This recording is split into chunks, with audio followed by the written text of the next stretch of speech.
Olá, olá, boa noite. Vamos recebendo os nossos convidados, as nossas convidadas, nossos amigos, nossas amigas, né? Os interessados, as interessadas na pesquisa, no campo de pesquisa das juventudes, né?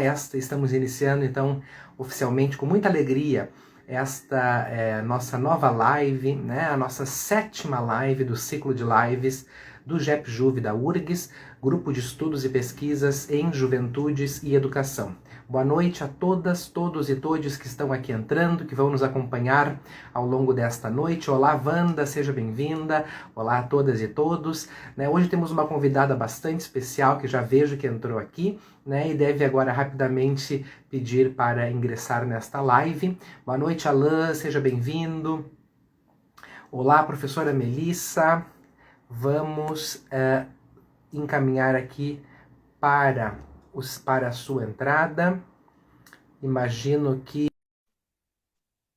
logo mais a professora Melissa entra aqui na nossa live. Boa noite, tudo bem, Melissa? Seja bem-vinda. Tudo bom, tudo bem. Nunca fiz live por aqui, então tô Tem me sido uma acertando. experiência nova para todo mundo que nos visita aqui.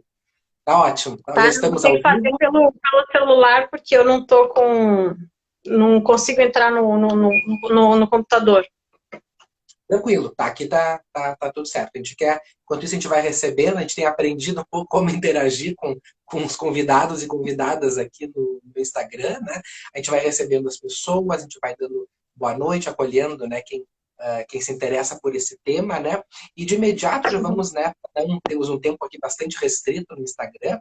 Vamos de imediato fazer a apresentação, né, da nossa convidada, a professora Melissa, e já passar a palavra para iniciarmos essa conversa, né, que tem sido, esse ciclo de lives, Melissa, tem sido grandes aprendizados, né, uma hora de bate-papo com intelectuais do campo das juventudes, e tem sido muito proveitoso para todas as pessoas que nos assistem. Né?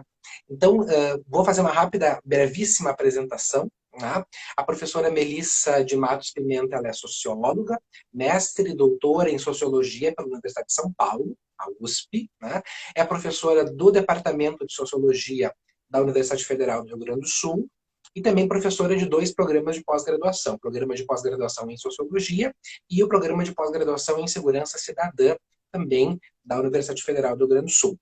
É importante destacar que a professora Melissa realizou uma parte do seu doutoramento junto ao nosso querido professor José Machado Paes, na Universidade de Lisboa, né? E por último, e não menos importante, uma informação também de cunho particular, a professora Melissa supervisiona atualmente, né, o meu pós-doutoramento junto ao PPG em Sociologia na URGS. Estamos construindo uma investigação que busca analisar as pesquisas sobre juventudes no estado do Rio Grande do Sul nas últimas 2 décadas. Então, temos ainda esse desafio pela frente.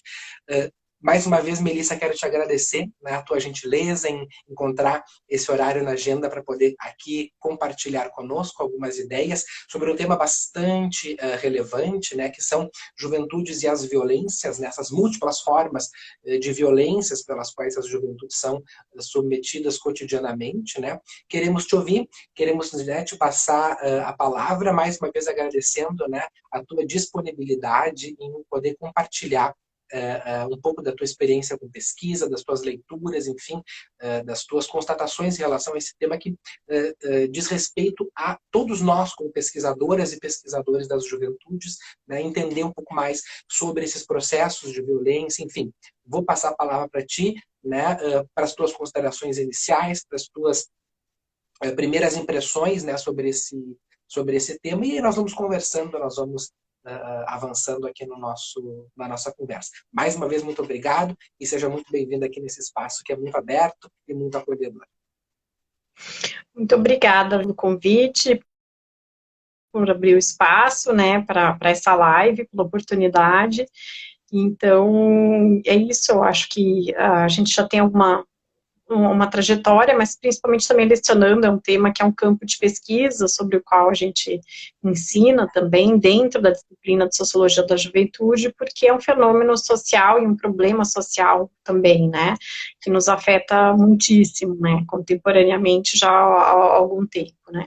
Então, assim, a questão da relação entre juventudes e violências não é nova para a sociologia, é algo que emerge ainda nos anos 1980, né, já é um campo que acumula bastante, né, muito também em linha com aquela preocupação que o jovem é um problema, né, ou pode vir a se tornar um problema, né, na medida em que se torna, né, um perpetrador de violências, né, mas hoje a gente também tenta balizar isso, né, muito da perspectiva da vitimização, né, que é um problema que a gente tem muito sério, de uma gravidade, assim, imensa, que as pessoas não se dão conta, né, então a gente tem acumulado, né, nos últimos 15 anos, né, taxas de homicídios por armas de fogo altíssimas, né, que a gente pode até ampliar o escopo, né, usando uma categorização que é utilizada pelo Fórum Brasileiro de Segurança Pública, que é a vitimização, né, mortes violentas, intencionais, né, não apenas o homicídio por arma de fogo, né.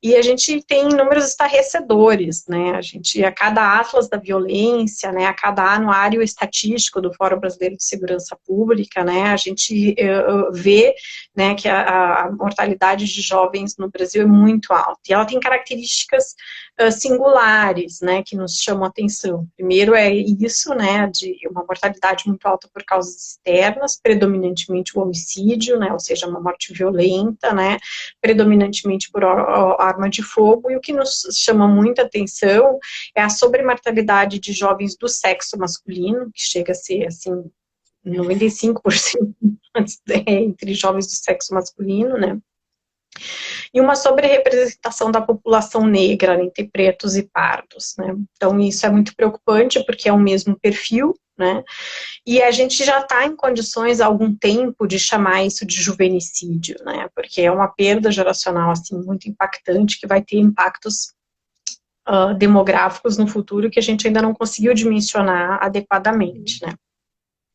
E o que chama atenção, que eu acho que é muito grave, que a gente precisa discutir, é uma certa banalização, né, uma naturalização dessas mortes, né. E isso acontece por uma série de motivos que a gente tenta entender sociologicamente, mas também antropologicamente e historiograficamente, né. Nós temos uma história de muita violência, né. O Brasil é um país que se origina de forma muito violenta, né, é uma invasão, né, a gente não fala mais em descoberta, é uma invasão de um território que implicou, né, o genocídio, né, de populações ameríndias ou dos povos originários, pela violência, né, pela própria invasão, mas pelo estupro também, e pelas doenças, né, que se tornaram verdadeiras epidemias, né, trazidas para um continente que não tinha contato, né, com os patógenos que vieram junto com os conquistadores colonizadores, né. Então, essa história, ela amálgama, né, a nossa experiência, né, a nossa trajetória, ajuda a explicar em parte, né, esse volume gigantesco de nós com que a gente tem uma naturalização, né? A gente não se habitua a perceber isso dessa forma, né? Por que não nos choca, né? Então, eu acho que isso também ajuda a explicar, em parte, por que a gente não tá tão chocado, né, assim, um país não paralisou, né, com 600 mil mortes pela Covid-19. A gente já vem num histórico, assim, dessa sobremortalidade, né. E a gente tem duas questões, né, por que são jovens negros, né, e por que são jovens do sexo masculino? Essa é uma grande questão para a gente entender, né, e que passa aí essa sobreposição, essa intersecção entre essas duas características, né, que a gente na Sociologia da Juventude tenta entender, né.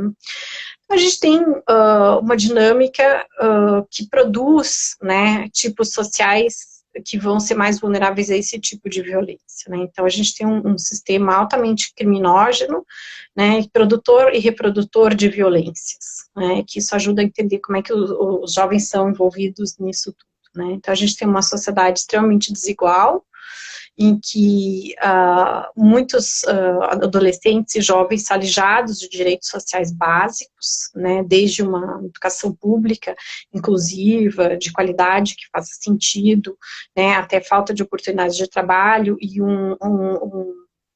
práticas perversas de racismo institucional e estrutural que alijam as suas oportunidades de inserção no mercado de trabalho formal. Soma-se a isso o grave desemprego que existe entre jovens, né? Então, pesquisas bem recentes, tá, do Marcelo Neto, tem apontado para isso, né, que desde a crise, né, econômica gravíssima que o país vivenciou a partir de 2015, né, a perda de renda da parcela jovem da sociedade, e a gente entendendo de 15 a 29 anos, é muito grande, e o desemprego juvenil é muito maior, né, nessa faixa, comparativamente aos outros segmentos. Né? Então, se a gente está falando de desemprego no Brasil de casa de 2 dígitos, a gente está falando de 30% dos jovens, né? Não é muito, muito complicado. Isso acaba que os jovens acabam se envolvendo muito com atividades de todo tipo, né, que são muito precárias, né, a gente fala precário porque não tem um vínculo que os proteja, né, das condições de trabalho de muita exploração, de baixos salários, de riscos à saúde e integridade física, e que prejudiquem muito a combinação que habitualmente se faz no Brasil entre trabalho e estudo, né. E aí a gente tem um mercado grande, né, o mercado dos ilegais, que a gente chama, né, um grande que está muito acessível, né, para uma parcela desses jovens e que se torna muito atraente, acessível, muito fácil, né, de passar, não tem essa dimensão do racismo no tráfico, né, são outras competências que são né, percebidas e entendidas como apropriadas para esse recrutamento, né. E aí o que acontece, né, o tráfico, do ponto de vista da política pública, é difícil perceber como uma atividade remunerada, né, ele é um trabalho e é uma das piores formas de trabalho infantil que existem no Brasil, não é visto dessa forma, né, é como se houvesse uma grande separação entre o mundo legal e o mundo ilegal, como se eles fossem uma dicotomia completamente estanque uma da outra, né, e a gente tem, né, ilegalismos transcendendo em todas, né, esses mundos não são tão separados assim como a gente imagina, né. É ilegal o empregador que não desconta o INSS, né, e que deve para a Previdência, né, é um ilegalismo também. Então, essa informalidade, ela vai acabar fazendo com que muitos jovens se envolvam em atividades de todo tipo, desde pequenos bicos, pequenos corres, que muitas vezes não são compreendidos adequadamente como formas de trabalho. E aí, parece que o jovem nunca está fazendo nada, nunca está se ocupando, né?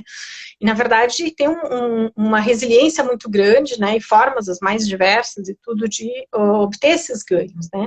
E muitos desses desenvolvimentos vão se dando dessa forma, né? O que a gente problematiza também na sociologia da juventude, também na sociologia da conflitualidade e da violência, né?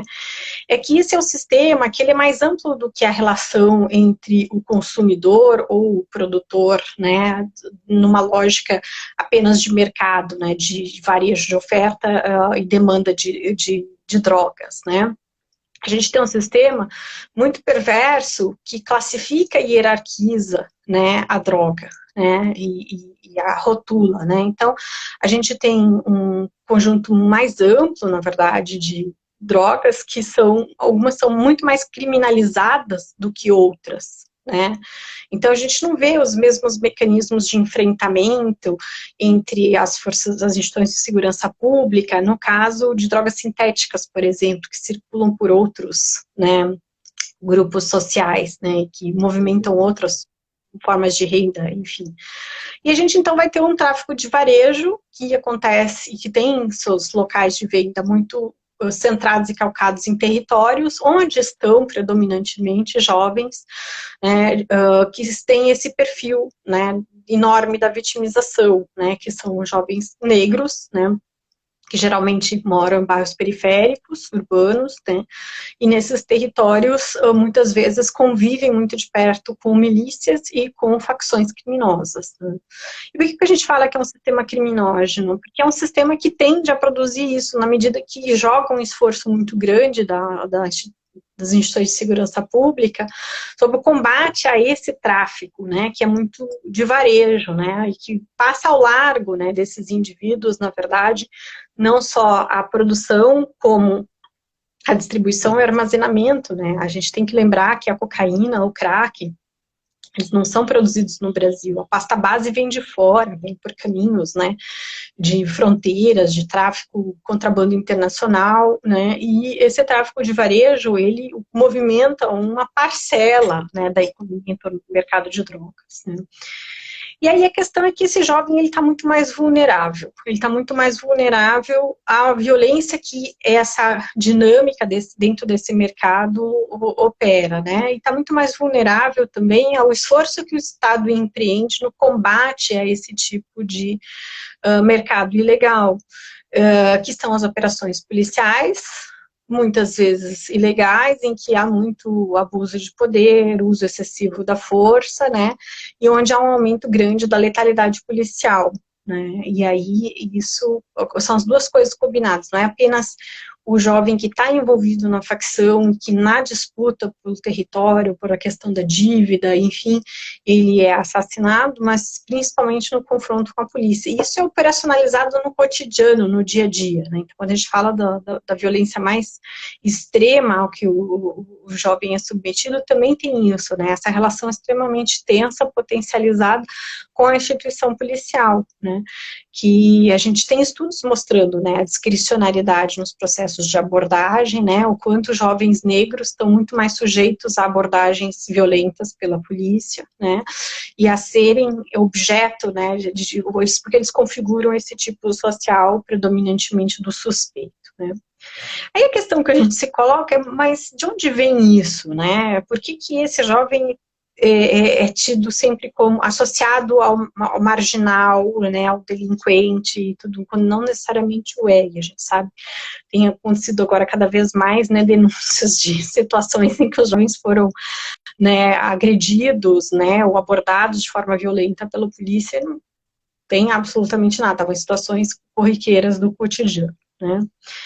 A gente tem uma suspeita, assim, na leitura mais historiográfica, que na verdade a gente tem é um processo de longa duração em que eu vou construindo tipos sociais, né, que ocupam esse lugar social do suspeito, do inimigo, né, de onde o locus, né, da fonte da criminalidade, do perigo e tudo mais, né. E se antes a gente tinha o escravo fugido, né, o escravizado fugitivo, né, como alguém potencialmente perigoso e violento na sua revolta contra a opressão, isso aí aos poucos esse lugar vai sendo aos poucos ocupado, né, por esse escravizado liberto, né, após a abolição, que não é absorvido pela sociedade do trabalho, que não é integrado. Então, a integração incompleta do negro na nossa sociedade produz o tipo social que se ocupa desses lugares no espaço urbano, né, e que são discricionariamente eleitos como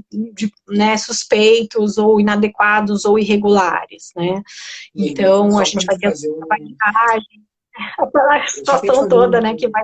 Um parênteses, né, porque as pesquisas que vão trabalhar juventudes no campo da educação, né, abundam exemplos, quer dizer, sobram exemplos em pesquisas já publicadas, né, a partir de coletas em entrevistas e grupos focais, principalmente, né, de jovens nas escolas que relatam, jovens escolarizados, que relatam para os pesquisadores e para as pesquisadoras, né, jovens negros nesse caso, que são, sim, seguidos no supermercado, no shopping, né? Então, como forma, né, dessa perseguição a isso que tu colocaste como a figuração do que seria o suspeito. Né? Então, assim, os exemplos na vida real, já que nós estamos aqui no grupo de estudos e pesquisas em juventudes e educação, né? Esses exemplos, eles estão na escola. Né? Esses corpos, eles estão presentes na escola e eles dizem, né, quando estão presentes na escola, dizem para os pesquisadores o seguinte: eu sou perseguido quando entro no supermercado. Vem um segurança atrás de mim. Vem um segurança atrás de mim, ou principalmente, e se estão em grupo, né? Aí já mobiliza a rede de seguranças todas dentro do shopping. Né? Então, realmente, essa figura, esse elemento construído, né, do que seria a figura do suspeito, está materializado, quer dizer, no corpo do jovem negro, homem negro. né? Então, esse dado, né, que tu trouxeste lá no início e vem construindo, ele se materializa quando esses jovens conseguem acessar e permanecer nos bancos da escola, né? E aí eu imagino que a consequência, a partir desse relato que tu nos vem dando, a consequência final disso acaba sendo a diminuição da expectativa de vida dessa parcela da população, né? Porque a gente sabe que esses processos acontecem muito rápido e o final desse processo com a morte, né, acontece muito cedo, né, na média de expectativa de vida que seria da população brasileira, da população masculina negra, da população masculina negra de periferia. Acaba sendo, né, cada vez menor essa expectativa de vida, porque são, digamos assim, a carreira dentro desse mundo do trabalho acaba sendo muito curta, né? Então, esses processos que vão acontecendo, de alguma maneira ou outra, né, ainda que de um número muito ínfimo, chegam na escola. E a escola, em algum grau, tem que saber lidar com isso. Né? Esse é mais um desafio, né, que é colocado para a escola, né? Não é seu desafio de origem, não é seu objetivo de origem, mas é a realidade sociológica que se faz presente dentro da sala de aula. Né? Então, só para te contextualizar um pouco com essa realidade do âmbito da educação, como isso se concretiza dentro do espaço da escola. Né? Então, são elementos que vão colaborando nessa construção de narrativas. Né? E aí a gente vai, na verdade, são muitas coisas que estão interligadas entre si, né? Então a gente tem uma crise da escola pública, sobretudo, que atende 85% da população estudantil brasileira, né, que está na escola pública, que não oferece uma perspectiva, né, de mobilidade social, de projeto de vida, né, para uma parcela significativa desses jovens, pela via tradicional escolarização trabalho. Né? Então, a gente tem um contínuo, né, de reprodução de postos de trabalho para os jovens muito pouco qualificados, né, de baixíssima exigência de qualificação e muito mal remunerados, né. E aí isso a gente tem como consequência imediata, né, o desinteresse, né. É difícil você manter um jovem motivado dentro de um contexto assim. Uma escola que também tem dificuldade de se atualizar, né, de se apropriar da linguagem do jovem, de entender o jovem como sujeito, né, que tem interesses, que está antenado, que tem rede social, que utiliza o celular para se comunicar, para interagir socialmente, aí chega na escola, o celular é um equipamento que é introduzido, ele não faz parte, né, do espaço social da escola, né, da pedagogia, ele é excluído, né, sempre, né, e sempre essa necessidade de enquadrar, né, dentro de um padrão de comportamento, né, que ainda é de uma escola, assim, né, muito do controle do tempo, né, e de um esforço. Bom, aí a gente não precisa entrar muito na seara, né, da sociologia da educação, dessa crítica está muito bem consolidada, né, mas aí a gente podia falar, né, da falta de onde está a significância disso, né, por que não é uma aprendizagem significativa, né, um caminho que está ali colocado. E a gente vai ter um processo, portanto, né, para uma parcela significativa, não vou dizer que são todos, né, de jovens que também são alijados de uma perspectiva de futuro real concreto. Né, no médio e no longo prazo, né, que tende, portanto, a circunscrever o cotidiano ao imediato, à presentificação. E o presente é o que está ali, né, é a sociabilidade entre pares, né, são as relações afetivas e principalmente as atividades de consumo e de lazer, né, que propiciam a integração no mundo jovem, num contexto capitalista, em que ser jovem é também consumir, e o acesso ao lazer passa muito pelo consumo. Né? Então, fica muito difícil disputar com um setor dos mercados ilegais que é atraente porque é um ganho rápido, imediato e fácil, né? Que não exige muita qualificação.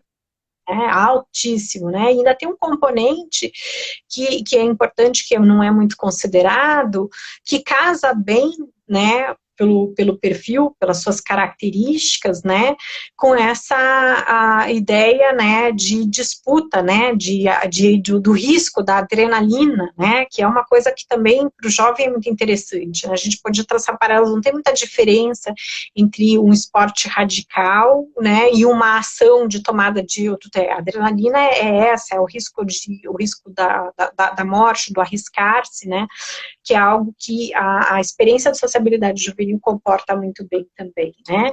E também um contexto muito machista, muito sexista, né?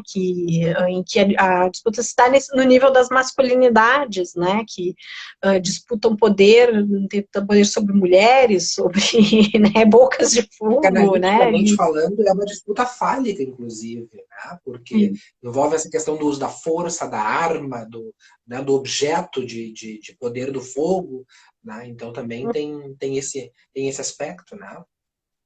Tem. E tem vários pesquisadores que já há algum tempo mapearam isso, desde a antropóloga falecida recentemente, né, Carioca Albas Aluar, né, que falava do ethos guerreiro, né, que era uma coisa importante, né, a masculinidade nesse meio, né, até os estudos do Leonardo Damasceno Sá, na periferia de Fortaleza, no Ceará, né, que falam qual que é a ambição. A ambição não é ser um médico, um advogado, ganhar dinheiro na Bolsa de Valores, não, é ser o fodão da favela, né, então, o que a gente coloca no lugar? Coloca isso, o fodão da favela. E isso é muito sério, porque, na verdade, a gente acaba colocando esses jovens numa rota, né, de muito risco para a vida, né, e isso é incorporado, né, o que eu acho que é mais grave é que isso é incorporado de tal forma, né, que a convivência com a morte, ela é tão próxima, né, o grau de exposição à violência, ele é tão próximo desde idades tão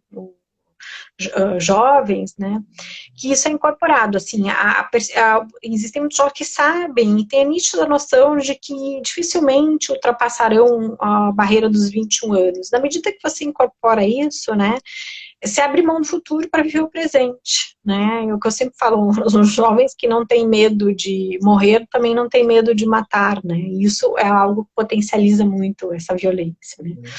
E esse amarramento ele se completa, né, pela própria ação do Estado, né? Que joga muito do seu esforço, né, de política pública de segurança na guerra às drogas, que é algo que já tem vários estudos mostrando que ela é super contraproducente, né, ela não resolve a questão, ela não é inclusiva, ela segrega, né, e ela segrega uma quantidade imensa de pessoas para o sistema prisional, para os dois sistemas, o sistema socioeducativo, o sistema de justiça juvenil e para o sistema prisional.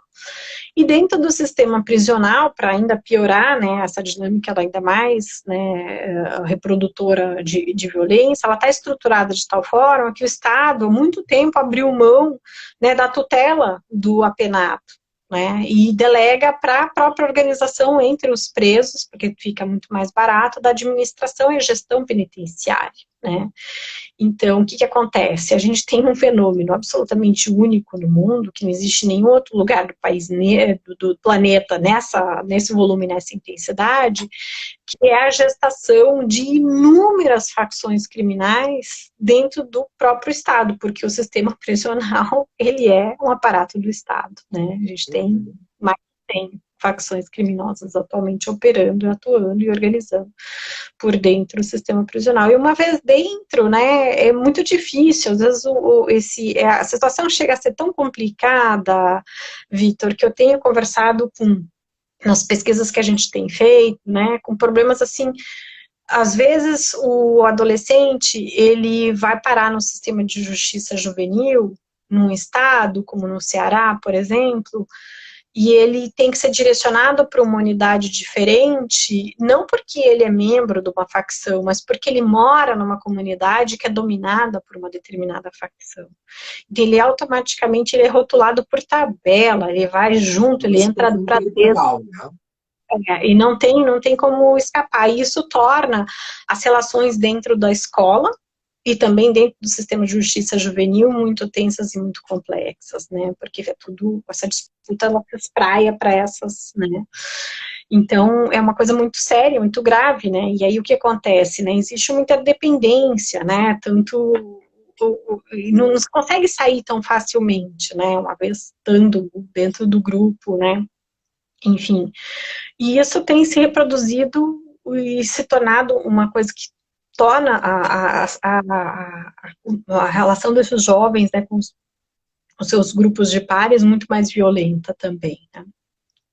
Então a gente tem vários problemas, né, que se entrelaçam, né, e tornam a coisa muito mais complexa. Mas isso é um aspecto, né? Talvez seja o aspecto mais visível, mais grave, mais emergente que a gente tem. A gente tem outras questões que envolvem jovens e violências, né? Então, a primeira coisa é a gente ter em mente que violência não é só aquilo que é crime, que está tipificado no Código Penal. A gente não pode fazer essa sobreposição, esse colamento automático, né? Então, tem conjuntos de violências que não são exatamente crime, mas são violências, né? Então, a gente tem... a nossa sociedade é homofóbica, então a gente tem uma... Né, nós somos a sociedade que mais mata travestis, LGBT, QIA+, né, principalmente trans e travestis, né? Assim, é muito violento isso. São pessoas jovens, na sua imensa maioria, né? Então também tem essa questão, né? Tem o crime de ódio, além do racismo, né? Que também é uma outra forma de violência imensa. A gente tem números de estupro e violência contra a mulher imensos, né? Uhum. E nas faixas etárias jovens, a gente vai ter situações gravíssimas, né, do abuso sexual contra crianças e adolescentes, aí, sobretudo, meninas, né, e que se dão no espaço das relações, principalmente familiares, né, que é outra coisa que é muito invisibilizada, e a gente vai falar do feminicídio, enfim.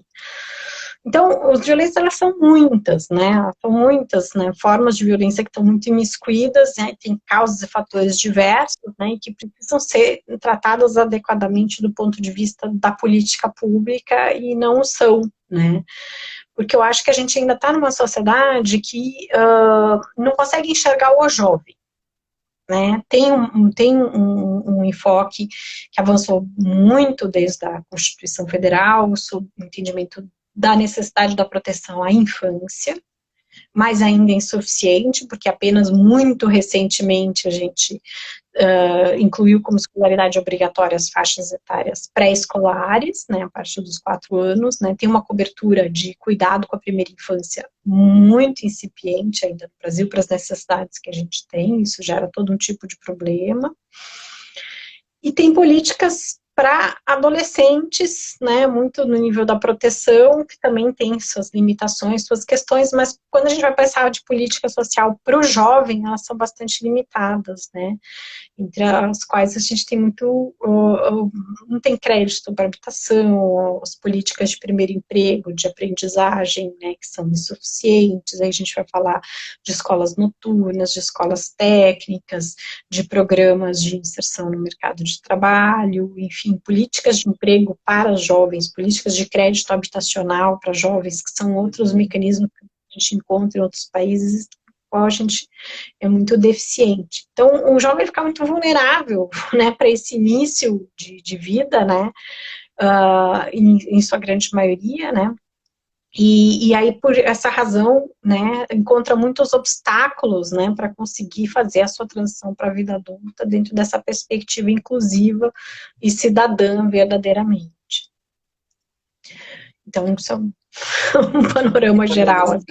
Essa questão da legislação, e eu acho que é importante a gente destacar, né, que a gente tem 2 estatutos, né, o Estatuto da Criança e do Adolescente, o, né, tão conhecido ECA, né, e o Estatuto da Juventude, né, e eles têm uma diferença temporal grande, né, nós estamos aí com mais de 30 anos de promulgação do ECA e com apenas pouco mais de 8 anos e alguns meses do Estatuto das Juventudes, né? Então, quando tu dizes lá, fiquei pensando aqui essa relação com a legislação, né?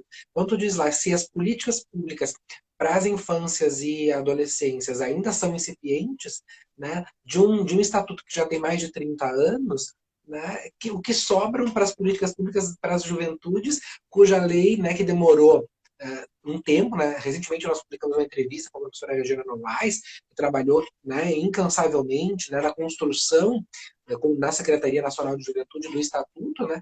E ela relata que foi um processo longo de diálogo, enfim, mas que demorou para ser efetivado, né? E foi efetivado em 2013.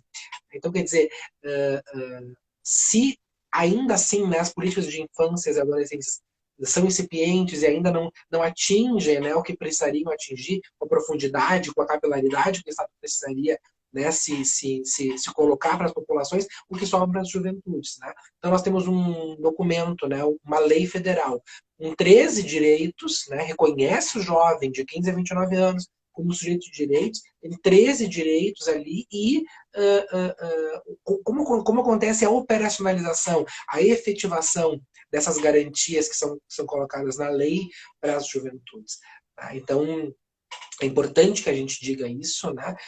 Porque muitas pessoas sequer ouviram falar do Estatuto da Juventude. Né? Principalmente na realidade da escola, se fala muito do DECA, do Departamento, né? de acompanhamento das crianças e adolescentes, né? E se fala pouco, se conhece pouco do Estatuto da Juventude. Né? Então, enquanto política pública também é muito bem colocada essa tua fala, né, Melissa, da necessidade, né, da implementação, da criação, da implementação e da manutenção de políticas públicas para as juventudes. Né? E acho que é importante também isso que tu trouxeste, né, Melissa, dessa ampliação da nossa visão sobre o que é violência, né, e das múltiplas violências que as juventudes vêm sofrendo hoje em dia. Né? Porque aquela ideia, já que a Helena Abramo trazia da situação juvenil, né, que é diferente, por exemplo, ser jovem homem do que ser jovem mulher. São violências diferentes que esses gêneros sofrem. É diferente ser jovem de classe alta, média alta e de classe baixa. São violências diferentes que esse grupo vão sofrendo. Né? E aí eu trago aqui a fala lá de uma das lives que nós fizemos com o professor Adelson, lá da Univasf, né? Falou sobre juventudes rurais. Né? E ele disse que, assim como a gente, como pesquisadores das juventudes, não unifica e não torna, né, a juventude como um grande bloco, por isso que vai usar o plural, as juventudes, né? E não existe uma juventude rural. E aqui a gente pode fazer esse mesmo paralelo. Não existe uma única violência sobre as juventudes. Cada processo de individualização, de subjetivação que constitui esses sujeitos como seres únicos, né, vai proporcionar formas de violências diferentes. Aqui me ocorreu, quando tu falava das violências contra as jovens mulheres, né, uma pauta bastante contemporânea, que é essa questão da pobreza menstrual. Não, quer dizer, uma demanda que existe, né? Isso afeta diretamente os processos, por exemplo, de escolarização dessas jovens mulheres, né? Porque a gente tem, os dados, eles existem, né, de jovens que faltam à aula durante seu ciclo menstrual por não ter acesso a absorvente descartável, né? E aí tem um Estado, tramita, né, no legislativo, e tem um Estado que nega esse direito de saúde pública e coletiva. Né? Então, é um outro exemplo bastante que está na agenda, né, da semana passada, né, da agenda brasileira, da discussão, inclusive midiática, né, porque isso foi objeto de. Então, é um tipo de violência, né, que é física, obviamente, com o corpo feminino, mas é também uma violência psicológica, né, e emocional, porque mexe com outros tantos aspectos da realidade, né, do corpo da mulher e das jovens mulheres, principalmente estão nessa fase inicial do seu período fértil. Então, essas múltiplas formas de violência vão encontrar os atores nos diversos elementos que compõem, né, essas múltiplas situações juvenis. Né? Melissa, aproveitando um pouco mais também do nosso tempo, quais pesquisas tu vens orientando nesse momento, né, que dizem respeito a esse tema e o que vem se achando, né? Quais são as discussões mais assim frescas, digamos assim, que com os teus orientandos vem aparecendo sobre esse tema? Tá, tem uma diversidade, né? Assim, eu tive uma orientanda que defendeu um mestrado recentemente, né, no início do ano passado, né, que fez sobre os coletivos criminais de Porto Alegre. Ela fez um mapeamento muito interessante, né, muito bem feito, né, do desenvolvimento dos conflitos, né, que chegaram a níveis de violência absolutamente extrema, né, com pessoas muito jovens, né. Ela fez essa pesquisa com adolescentes internos na fase, né, em medida socioeducativa de internação, e é muito triste ver isso, né, esse grau de incorporação e de naturalização de uma violência tão extrema, né, eles realmente passaram por uma vivência de uma situação de guerra, e uma guerra entre eles, né, um mundo em guerra entre eles, né, e que depois espraiou para fora, né, enfim, e que é muito grave, assim, que a gente tenha pessoas tão jovens se envolvendo com níveis de violência e crueldade tão grandes, né, e que ajuda um pouco a Imagino os gente a compreender desafios, essas dinâmicas. eu imagino os desafios para fazer uma pesquisa dessa, para coletar dados, enfim, né? Ter questão ética, né? Deve ter andado É, bastante essa pesquisa. mas funcionou, conseguimos, depois de muita dificuldade, né, a minha orientanda foi muito bem sucedida, né, a gente trabalhou com grupos focais, né, foi muito interessante dentro da fase, depois com entrevistas narrativas, né. Tenho orientando uma doutoranda que agora está muito focada na questão dos processos de evasão, né, e também da vivência das temporalidades, muito dos projetos de vida, né, também pensando no quanto a pandemia afetou, né, a todos nós, né, e jovens que ainda estavam um pouco protegidos, né, na sua capacidade de pensar e projetar seu futuro, e que de repente tiveram tudo isso muito suspenso, pela suspensão da rotina escolar, né, e que de repente se viram, né, e estão se vendo hoje, né, numa situação de muita incerteza, de carreira, de perspectiva profissional, de retomada de projetos, enfim, né, e porque a gente tem precarizado não só a situação de vida do jovem periférico, né, mas o jovem estudante universitário que está sendo alijado cada vez mais de políticas políticas afirmativas, de políticas de inserção, de políticas de subsídio, né, ao estudante universitário, né, então a gente A tem questão da menos, permanência, né, tem sido cada vez mais né, desafiadora. menos bolsas de tudo, bolsas na graduação, bolsas na pós-graduação, né, e a questão da precarização das relações de trabalho. A gente fala do falso empreendedorismo, que na verdade é uma pejotização, uma autonomização, um jovem que a gente tem um outro nome para isso, que é uma uberização, né, então não tem outros recursos, esse tipo de trabalho, né, dos bike boys, dos motoboys, né, das pessoas que acabam fazendo esse trabalho de entrega, né, durante muitas e muitas horas, sem contratos, sem seguro-saúde, sem licença, possibilidade de afastamento, nenhum tipo de proteção social também, né, e E o que pior acaba... de tudo que me parece, né, Melissa, que é mais perverso, é o discurso que se cria por trás disso, que é de seja seu próprio patrão, empreendedorismo, enfim, se cria todo um discurso sedutor, né? E quando a gente sabe que a realidade ela é completamente nada sedutora, ela é completamente opressora, ela é completamente deprimível, né? Porque coloca os jovens aí trabalhando essa quantidade de horas, aí passando de 14 horas por dia pedalando, né? E quando está sedenta não tem nenhum direito, né? Não, e isso, como isso penaliza sobretudo as mulheres também, né? A gente teve na minha disciplina, na última quinta-feira, né, eu fiz uma live com a professora Maria Carla Corrochano, da Federal de São Carlos, né, que fala muito sobre publicou um artigo agora no início do ano, mostrando como essa categoria, né, dos jovens que não estão trabalhando, não estão estudando e não estão procurando trabalho, também é perversa, porque ela mascara, na verdade, situações de trabalho que não são reconhecidas como trabalho, e como essa combinação entre trabalho e estudo, ela pode ser afetada por essa falta de estrutura para que isso aconteça, né? Principalmente no caso das jovens, porque elas acabam acumulando também as terceiras jornadas, né? A gente tem uma desigualdade na divisão sexual do trabalho que penaliza, sobretudo, as mulheres, né? E as mulheres jovens e as mães jovens também, que assumem cuidados com outras crianças dentro da própria família, além das suas próprias, cuidado de idosos, cuidado de pessoas com doenças crônicas,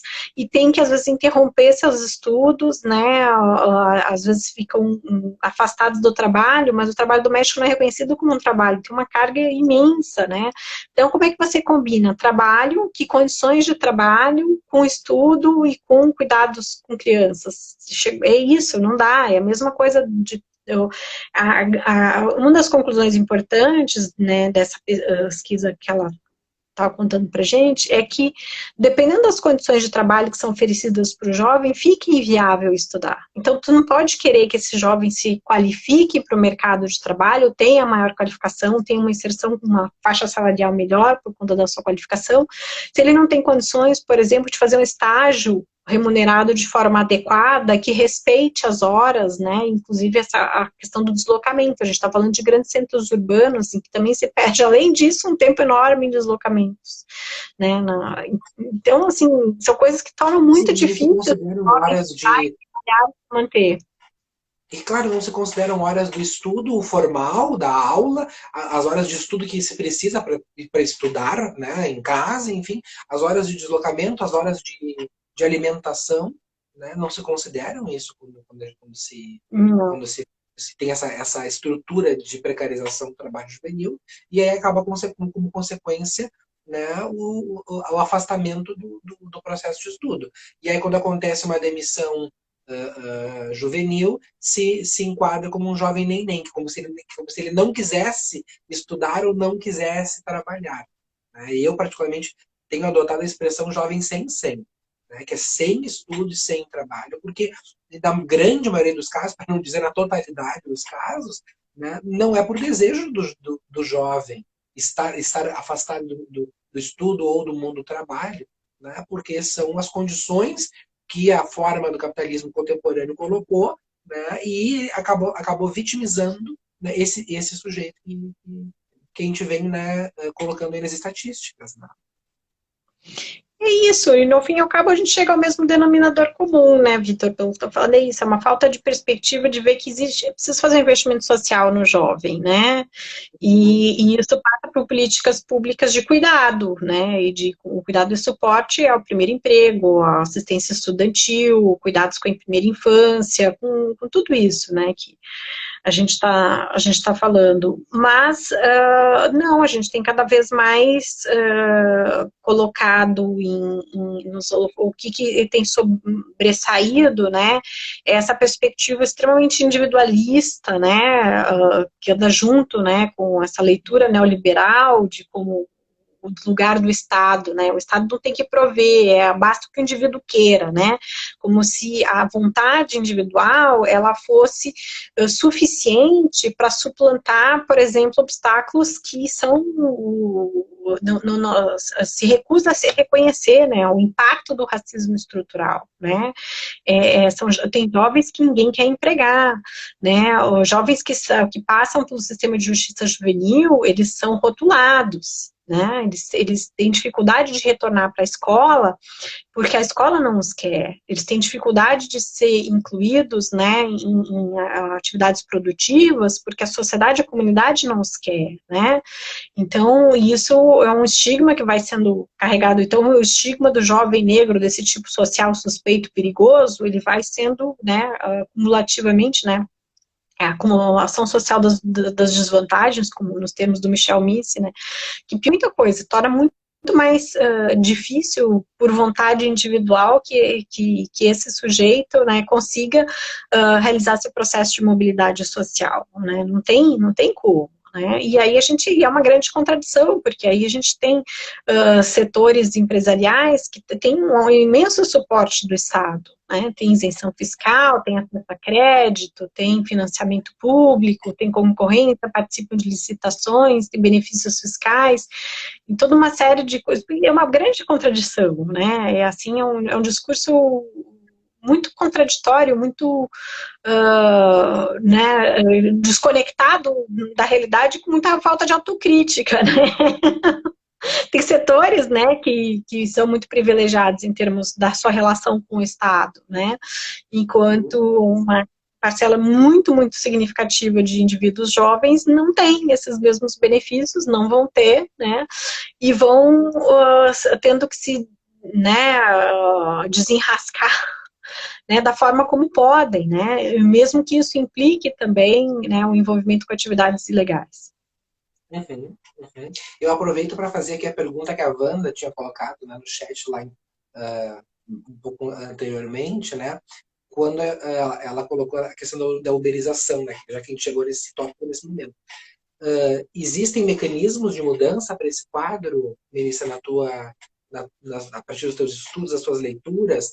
Muito complexo para responder isso, né?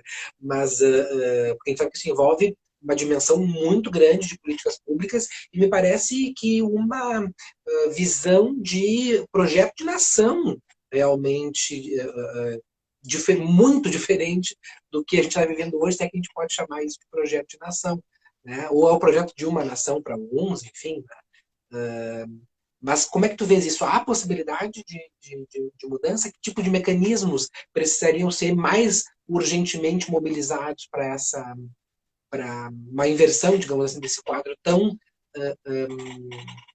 triste, né? Tão sério e tão triste que as juventudes vêm sofrendo na contemporaneidade?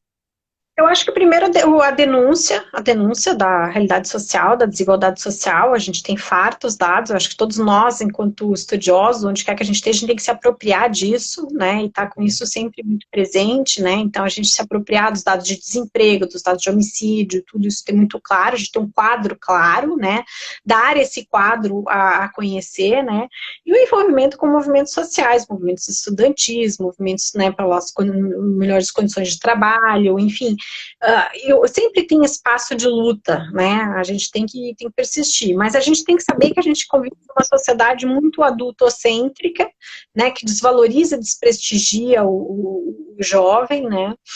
E de duas formas muito perversas, ou desprestigia, deslegitimando o seu lugar de fala, reconhecendo como um sujeito capaz de racionalizar sobre, e fazer até na área de conjuntura, né, e ter uma interpretação das suas condições reais de vida, né, e há também o jovem que é destituído do seu direito de viver a juventude, porque ao fazer 18 anos ele já é tratado como adulto e responsabilizado. Então a gente vai na contramão, porque esse é o lado que tende para a redução da maioridade penal, por exemplo, que quer responsabilizar e, na verdade, punir, né?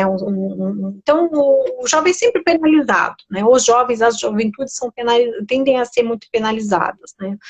Então, eu acho que passa por uma mudança geracional mesmo, né, de ocupação de espaços de poder, de formação de lideranças jovens, né, e a gente tem tido lideranças jovens, né, que tem surgido, né, então é um pouco um envolvimento em diferentes frentes, eu acho que não tem um único caminho, né, eu acho muito importante, por exemplo, tanto o jovem que decide que não vai ter um carro, que passa a andar de bicicleta, que tem uma outra relação, né, com consumo, questão energética, questão ambiental, da mesma forma que um jovem que está no movimento negro, que está envolvido, né, com a questão da diáspora, né, do reconhecimento das suas necessidades específicas, do preconceito, do racismo, da denúncia. Então, tem muitas frentes diferentes, né? O que a gente não pode é se conformar e, né, e decidir que, olha, não tem solução jogar a toalha, né? Não, acho que a resistência ela tem que ser buscada, né,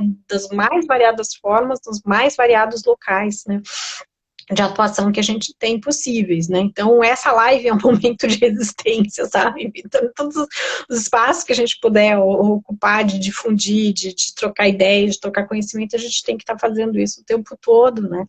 Que bom que existem esses múltiplos espaços que a gente pode, né, se manifestar, que a gente pode colocar a realidade, escancarar a realidade, né?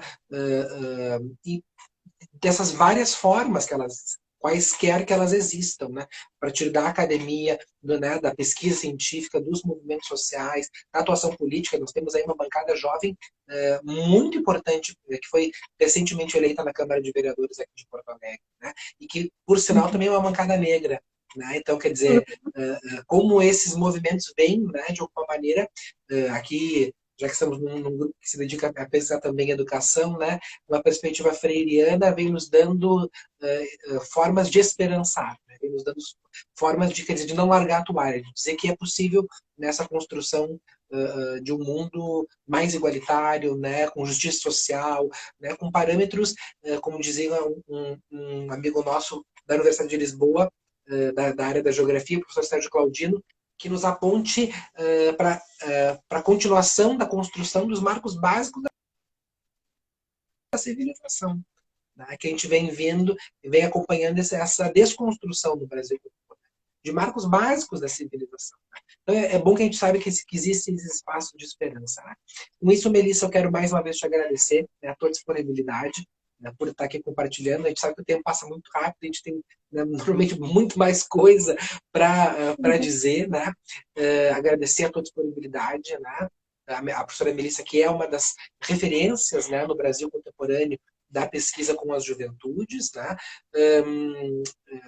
Aqui do nosso programa de pós-graduação em Sociologia da Universidade Federal do Rio Grande do Sul. Tá? Agradecer a tua disponibilidade, né? A tua sempre abertura ao diálogo, à construção coletiva de conhecimentos, né? E de passar a palavra para as tuas considerações finais, né? Para que a gente possa ir encaminhando, já vejo que estamos próximos ao nosso horário de limite aqui que o Instagram nos oferece. Eu queria agradecer muito, Vitor, e deixar isso em aberto, assim, a gente tem que aprimorar a nossa escuta, né, eu estou sempre aprendendo, eu gosto muito da disciplina de Sociologia da Juventude, porque apesar da gente oferecer o que a gente estuda, o que a gente lê, a gente aprende também muito com os alunos, com as alunas, né, então, dos campos de pesquisa, as coisas que estão acontecendo, a gente não tem como acompanhar tudo, a gente não tem como, eu brinco, né, a gente é da geração analógica, né, então a gente faz o tempo todo essa transição e tem que estar se reconectando, né?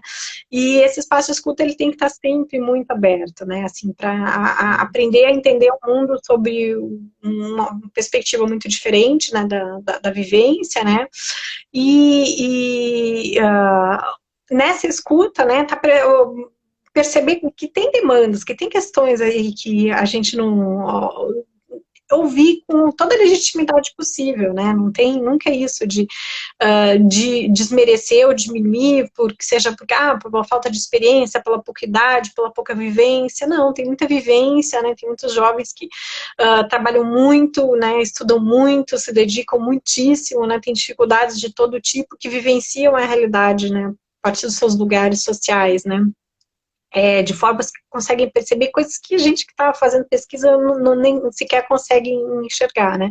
Aprimorar a nossa escuta e deixar sempre aberto esse campo como, né, pesquisa está sempre sendo renovada, sendo recolocada. Eu acho que o nosso campo é privilegiado nesse sentido, ele nunca envelhece, né?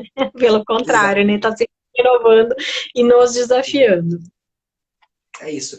Quero, então, agradecer, né, as pessoas que assistiram aqui ao vivo, nessa live no Instagram, os que vão assistir no IGTV do Instagram, os que vão assistir no canal do YouTube do GEP Juviurques. Essa foi a nossa 7ª live do ciclo de lives Juventudes e Educação 2021, com a professora Melissa Pimenta, sobre juventudes e violência. Já deixar o convite, né, para a próxima live daqui a 15 dias, dia 27 de outubro, também às 19 horas, aqui no perfil. Teremos como convidado o professor Pablo Romário, da Universidade de Buenos Aires, também um dos coordenadores do GT de Infância e Juventude da Claxo, né, que vai nos falar sobre juventudes em Latinoamérica.